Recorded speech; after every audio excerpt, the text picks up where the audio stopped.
बिस्मिल्लाहिर्रहमानिर्रहीम। अस्सलाम वालेकुम। Welcome to cooking with Afsha Khan. आज मैं आपके साथ मज़ेदार से बैंगन आलू की रेसिपी शेयर कर रही हूँ। बहुत ही क्विक रेसिपी है, बहुत ही आसानी से तैयार हो जाती है। तो स्टार्ट करते हैं। 1 कप ऑयल डालेंगे। ऑयल को गर्म कर लेंगे। ऑयल गर्म हो चुका है, इसमें 2 मीडियम साइज़ के प्याज डाल देंगे। प्याज को लाइट ब्राउन होने तक फ्राई कर लेंगे। प्याज लाइट ब्राउन हो चुकी है, इसमें 1 टीस्पून ज़ीरा शामिल कर देंगे।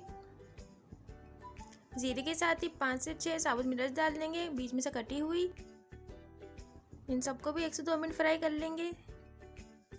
अब इसमें बैगन डाल देंगे। बैगन हाफ केजी है, इसे मैंने काट के धो लिया है अच्छी तरह। बैगन डाल देंगे। बैगनों को भी 2 से 3 मिनट भून लेंगे, इसका जो पानी होता है वो खुश्क हो जाएगा। 2 से 3 मिनट भूनने के बाद इसमें आलू शामिल कर देंगे। आलू 2 मीडियम साइज़ के, इसे मैंने छोटे क्यूब्स में काट लिया है। आलू डालने के बाद भी इसे 4 से 5 मिनट तक भून लेंगे। आलू में जो कच्चापन होता है वो भी निकल जाएगा। आलू को भूनने के बाद इसमें टमाटर शामिल कर देंगे। टमाटर 3 मीडियम साइज़ के, इसे मैंने बारीक बारीक काट लिया है। टमाटर डाल के इसे भून लेंगे टमाटर गल जाने तक। जो टमाटर पानी छोड़ेगा इसी में बैगन आलू भी गल जाएंगे, तो भून लेंगे इसे। टमाटरों का पानी खुश्क हो चुका है, इसमें 1 टीस्पून नमक शामिल कर देंगे।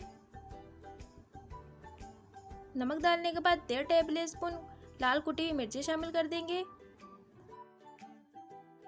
मिर्ची आप कम ज़्यादा कर सकते हैं। कुटी हुई मिर्ची डालने के बाद हरी मिर्ची डाल देंगे। हरी मिर्ची 5 से 6 अदद है, इसे मैंने मोटे मोटे साइज में काट लिया है। सब चीज़ें डालने के बाद इसे भून लेंगे 1 से 2 मिनट। 2 मिनट हो चुके हैं इसे भूनते हुए। इसे मैं कवर करके रख दूंगी इसके गल जाने तक। 5 से 6 मिनट तक दम पे रख के पकाएंगे। आलू बैगन के गल जाने तक 5 से 6 मिनट हो चुके हैं दम पे रखे हुए। आलू बैगन गल चुके हैं। बैगन आलू को 1 से 2 मिनट और भून लूँगी। दम पे आ जाने के बाद जो भी एक्स्ट्रा पानी रह जाता है वो भी खुश्क हो जाएगा। इसे भूनने के बाद इसे डिश आउट कर लेंगे। बैगन आलू को मैंने डिश आउट कर लिया है। मज़ेदार से क्विक सी रेसिपी है, इसे आप बनाइएगा ज़रूर।